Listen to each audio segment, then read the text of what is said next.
Bonjour, bienvenue sur la chaîne Le Fruit de la Vigne. Alors aujourd'hui mon regard va se poser sur le judaïsme. Je vais pour ça utiliser deux ouvrages.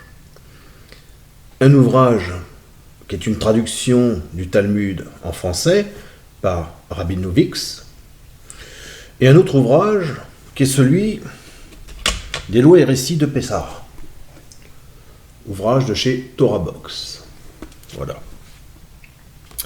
Ce qui m'intéresse dans ces deux ouvrages, c'est d'expliquer qu'à l'époque du livre de Genèse jusqu'à aujourd'hui, que Jéhovah amène à ce moment-là une conversion des païens et que ces païens deviendraient les témoins de Job. C'est-à-dire que dès le commencement, il y avait des personnes qu'on appelait des patriarches, qui eux avaient des servants ou des servantes, ou en tout cas des personnes qui travaillaient pour eux aussi, qui étaient des païens qui pouvaient se convertir au judaïsme.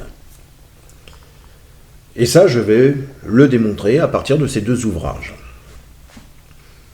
Il y a tout un processus qui va se faire. Donc, pour reprendre certaines définitions, la tradition juive, par exemple, veut que les souffrances soient la conséquence de nos propres actions.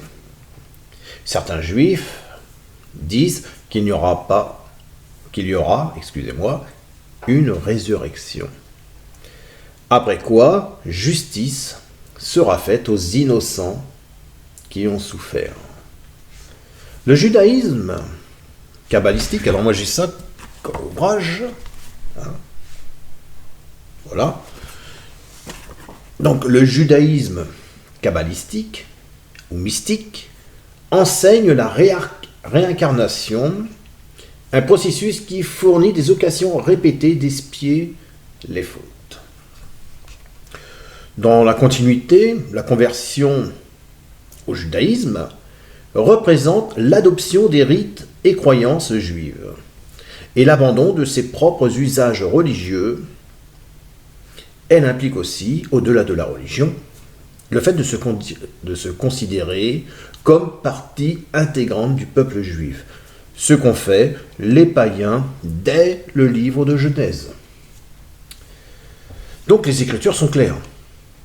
Dès le commencement, les païens étaient aussi privilégiés que les Juifs. On pourrait prendre juste deux exemples, par exemple. Genèse 17-12, à l'âge de 8 jours, tout mâle parmi vous sera circoncis, selon vos générations. Et ça, c'est important, selon vos générations. Car quand on arrivera à la génération de Jésus, il n'y aura plus ce besoin d'être circoncis. D'accord ? Qu'il soit né dans la maison, ou qu'il soit acquis à prix d'argent de ton fils d'étranger sans appartenir à ta race. Si je me base juste sur ce passage, ou qu'il soit acquis à prix d'argent, nous, lorsque Jésus s'est donné pour nous, il a acquis un prix pour nous. Il a payé de sa vie, il a versé son sang, il a payé. Le livre des Nombres, chapitre 9, et le verset 14, « Un étranger en séjour chez vous célèbre la Pâque de l'Éternel. Il se conformera aux lois et aux ordonnances de la Pâque. Il y aura une même loi parmi vous pour l'étranger comme pour l'indigène. » Avec Jésus, nous sommes passés à la Pâque de l'époque de la sortie d'Égypte, à l'agneau qui va donner sa vie pour nous. Bon. Là, ce que je vais faire, je vais vous donner les premiers textes du Talmud. Nous allons prendre par exemple celui-ci. Je cite, « Vous ne glanerez pas ce qui restera à cueillir de votre moisson. Vous ne grappillerez pas vos vignes, et vous ne recueillerez pas les grains tombés, mais vous laisserez tout cela aux pauvres et aux païens étrangers car je suis Jéhovah, votre Dieu à tous. Comme vous pouvez le voir, il est précisé le nom de Jéhovah. Vous pouvez me dire, oui, mais en hébreu, oui, mais en grec, oui, mais si, oui, mais... La traduction talmudique précise le nom de Jéhovah, et ce n'est pas moi qui l'ai inventé. Il est dit aussi, ici le païen a les mêmes droits que le lévite. Et oui, dès le départ, on a les mêmes droits. Mais bon, continuons. Il est parlé d'un mélange considérable de non-juifs qui seraient sortis de l'Égypte avec les Juifs. Il y fait référence aussi à l'époque de Salomon, il y avait en Palestine 153 600 des étrangers vivant en si grand nombre. Vous voyez, ce qui veut dire, c'est qu'en fait, à la sortie d'Égypte, il y avait des Juifs et des non-Juifs. Il y a des païens qui sont morts, il y a des Israéliens qui sont morts, que Jéhovah a détruits. Non, seul le peuple élu. Non. Les Juifs ne se présentent pas, en tout cas, je ne pense pas qu'ils se présentent comme le peuple élu, mais ils savent qu'ils ont la Torah. Regardons. Il y avait donc en Israël des domestiques libres, car tous ces guérims, faisant référence à nous, devenus domestiques, n'étaient pas des esclaves, puisqu'ils pouvaient quitter leur maître quand ils voulaient. On les appelait parfois Ebed. Car d'une part, un pauvre domestique qui a bien le droit de quitter son maître, mais qui ne peut pas le faire s'il n'a pas de quoi vivre, est presque un esclave. Et d'autre part, le mot Ebed n'indique pas toujours un véritable esclave, mais très souvent un simple serviteur à gage ou même un individu indépendant qui rend des services par connaissance et par politesse. Ainsi Jacob dit à son frère Ésaü qu'il est son Ebed, c'est-à-dire son serviteur. Si un guerre veut faire la Pâque, il doit d'abord se soumettre à la circoncision pour pouvoir alors le faire et être considéré comme l'ancien habitant du pays, comme un véritable Israélite. Aucun homme incirconcis, même un juif qui par une cause quelconque comme une maladie, etc., n'a pu subir la circoncision, n'a le droit de manger de l'agneau pascal. D'accord ? La même loi sera donc appliquée aux juifs et aux guerres. D'accord ? On continue. On sait que les païens faisaient souvent des sacrifices au temple de Jérusalem, comme les juifs. Il faut savoir que d'ailleurs, dans le Nouveau Testament, il est aussi dit que des Romains se sont convertis au judaïsme. Attention. Alors, tout en restant païens, mais on n'acceptait pas d'un païen ce qu'on refusait à un juif. Ainsi, le païen ne pouvait pas offrir au temple un animal mutilé, et en général, il devait se conformer aux mêmes exigences qu'on imposait aux juifs. D'autant plus que le guerre n'était pas obligé d'offrir au temple quoi que ce soit, et qu'il ne le faisait que quand il le voulait. Voyez, là, ça c'est important. Là, ça c'est important. Donc on va terminer sur le Talmud là-dessus. Enfin, s'il voulait offrir un sacrifice à Jéhovah, il devait l'offrir au temple comme les Juifs et non pas ailleurs. Ça veut dire que des personnes non juives dès le commencement dans la jeunesse ont eu le privilège d'être amenées vers cette vérité par Jéhovah, c'est-à-dire d'être amenées à Jésus. Maintenant, on va passer sur le livre de Torah Box, Loi et récit de Pessah. C'est une loi qui est vraiment importante pour eux. Plus le récit. C'est vraiment essentiel pour eux. Alors, qu'est-ce qu'on nous dit? Bon, il y a l'avertissement des enfants d'Israël en Égypte. Et tu te souviendras que tu as été esclave en Égypte. D'accord? Alors, qu'est-ce qu'on y lit? Alors, on y parle bien sûr du roi Pharaon. Hein? Enfin, remarquez que là, il est dit, Pharaon les vit avec le bâton divin. Il dit, suis-je un chien pour que cela vienne à moi avec un bâton? Ça me rappelle de Samuel 17, 42. Le Philistin regarda et lorsqu'il aperçut David, il le méprisa, ne voyant lui qu'un enfant blond et d'une belle figure. Le Philistin dit à David, suis-je un chien pour que tu viennes à moi avec des bâtons? C'est marrant parce que il est vrai que dans le contexte, les Juifs considèrent les non-Juifs comme des chiens. Et ça, on le voit dans le Nouveau Testament, qu'on est considéré comme des chiens, point barre. Alors, qu'est-ce qu'on voit plus loin? Regardez, ça va être intéressant. Toutefois, les enfants d'Israël furent frappés pendant 7 plaies effroyables. 80% des Hébreux n'étaient pas dignes de sortir d'Égypte. 85% n'étaient pas dignes de sortir d'Égypte et de recevoir la Torah. C'étaient des mécréants qui ne désiraient pas quitter l'Égypte. Ils avaient assisté aux 8 terribles premières plaies où l'Éternel montra sa force prodigieuse. Ils refusaient, malgré tout, de se soumettre à Dieu.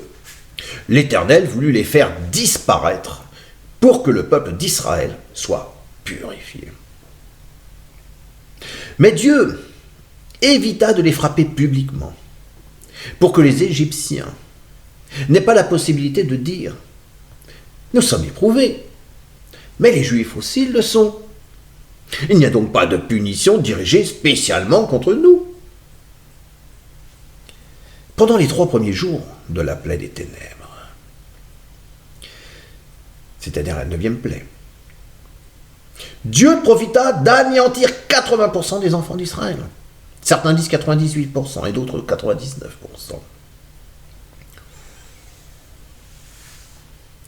Voyez, les Égyptiens ne se rendirent pas compte de la mort des enfants d'Israël tant qu'ils étaient traumatisés par les événements qui se succédaient sans répit. Waouh! Là, ça c'est du lourd. Alors, que dire? Imaginons, par rapport aux lois, puisque moi, la base, c'est de savoir ce que Jéhovah voulait dans son projet. Est-ce qu'il y a un Nouveau Testament, puis l'Ancien n'existe plus? Imaginons que nous achetions un ancien immeuble des années 60, 1960. Lors de la construction de celui-ci, il y avait des normes dans lesquelles s'est appuyé l'architecte. Aujourd'hui, vous arrivez en 2021 et vous achetez ce bâtiment. Depuis, beaucoup de matériaux ont changé, de nouvelles normes sont apparues. Faut-il détruire cet ancien bâtiment pour en reconstruire un autre? Absolument pas. Les nouveaux bâtiments aujourd'hui ont leurs normes et les anciens conservent les anciennes normes. Mais lorsque vous voulez effectuer des travaux pour améliorer ce bâtiment, vous allez être obligé de vous baser sur les nouvelles normes. Et ces nouvelles normes vont se renouveler par rapport aux anciennes, afin de maintenir ce bâtiment en état. On est bien d'accord. Il en va de même pour notre salut. Entre l'ancienne alliance et la nouvelle alliance, c'est de même. L'expérience, quand même, montre toutefois que celui qui a été mal enseigné sur ce sujet éprouve des difficultés à se libérer de l'obligation du sabbat. Même s'il ne l'observe plus du fait qu'il devienne chrétien, il conserve souvent le sentiment de désobéir à la volonté de Jéhovah. Cette confession est le fait que le juif converti est souvent mal renseigné. Le juif pratiquant la religion de ses ancêtres, et ça je le comprends parfaitement, doit comprendre que Jéhovah a son propre projet. Il a un projet pour nous et c'est son projet.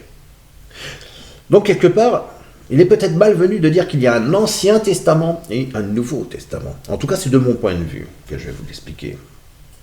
Tout comme ce bâtiment ancien qui va être amélioré, il y a une ancienne alliance faite à Abraham. Et une alliance renouvelée par Jésus. Jésus n'est pas venu abolir, mais accomplir la loi. D'accord? Dans certaines cultures religieuses, vous voyez bien, vous accordez trop d'importance. Trop d'importance à votre processus de pensée. Et c'est ce niveau d'importance qui définit votre personnalité. Il y a un mécanisme de défense face à l'obstinité de la foi des autres. Un juif qui étudie la Torah ne s'intéresse pas à la croyance, mais au savoir. La Torah ne te demande pas, en tout cas ne demande pas aux juifs de devenir croyants. La Torah donne aux juifs une obligation de savoir. Et ça, c'est pas moi qui le dis, c'est Rav Mizrahi. Tu devras savoir que je suis Jéhovah. Donc effectivement, et malheureusement, ils ne recherchent pas la vérité. La vérité, c'est Jésus. Jésus est le seul dépositaire, ou dépositoire plutôt. Il est le seul dépositoire de la vérité. Mais ce n'est pas à nous de décider que nous allons régler ça pour eux. Ils ont fait ce qu'ils veulent faire, ils apprennent de leurs erreurs. Ce n'est peut-être pas bénéfique pour nous, mais nous devons observer ça honnêtement. Quoi qu'il en soit, il est vrai que des témoins de Jéhovah peuvent être amenés à se présenter justement à y annoncer la nouvelle de Jésus aux Juifs. Et si je prends je cherche mon petit courrier, voilà, sur Torah Box, voilà ce qu'il y est dit. Bonjour, des témoins de Jéhovah sont venus me démarcher. On a un peu discuté et ils doivent revenir. Que puis-je leur dire pour leur montrer leur déroute et qu'ils puissent être éclairés sur le bon chemin? Merci d'avance, soyez bénis, continuez. Ce que vous faites, c'est magnifique. Alors quelle est la réponse du Rav Gabriel Dayan? Bonjour, il est strictement interdit d'engager des discussions avec de telles personnes. Vous avez l'obligation d'annuler le prochain rendez-vous. Carrément, c'est une obligation, c'est un ordre. Sans être préparé correctement, vous risquez de tomber dans un abîme vertigineux. Donc il propose le Talmud, voir Talmud. C'est vrai que j'aurais pu aller le voir, puisque moi j'ai les textes, mais bon. Ce qui m'a retenu au niveau c'est tous les motifs que vous invoquerez pour vous soustraire à ce rendez-vous seront permis. Tous les motifs. Waouh. Ça veut dire que le mensonge et la malhonnêteté pervertissent et corrompent les cœurs et sont une abomination pour Dieu. Le 9e commandement a pour objet d'empêcher cette diffamation. A pour objet d'empêcher toute diffamation et toute subversion de la justice. Là, ce qu'on lui demande, c'est de faire un faux témoignage, un témoignage envers lui-même. Donc ma conclusion, elle est claire.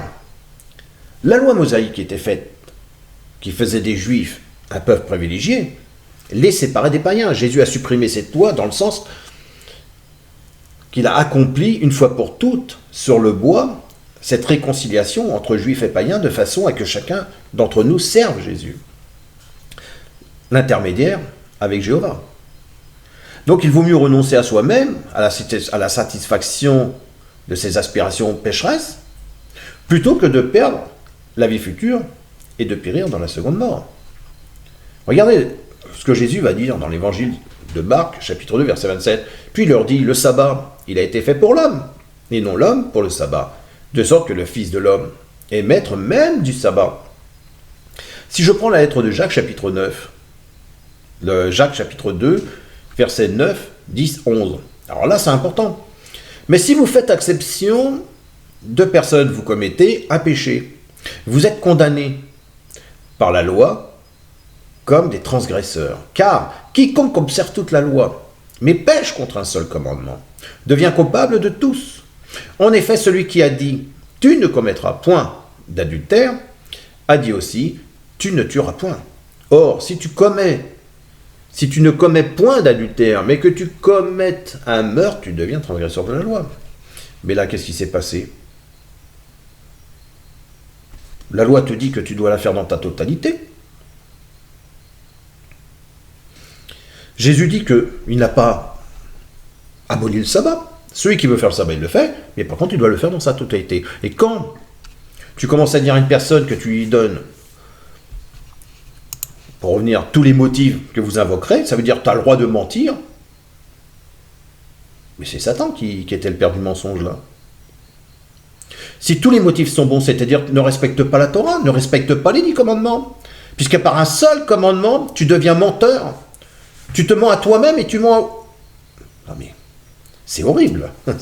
En tout cas, moi je pense que là, on se rend compte que Jésus l'a bien trop compris. Si tu veux servir la Torah, sers les 10 commandements. Par contre, ça veut dire que tu refuses un avocat, Jésus, tu refuses un consolateur, l'Esprit Saint. Voilà, ça c'est mon point de vue à moi. Après, chacun en fera ce qu'il veut. En tout cas, moi je vous souhaite une bonne journée et à la prochaine pour une prochaine vidéo justement. Au revoir.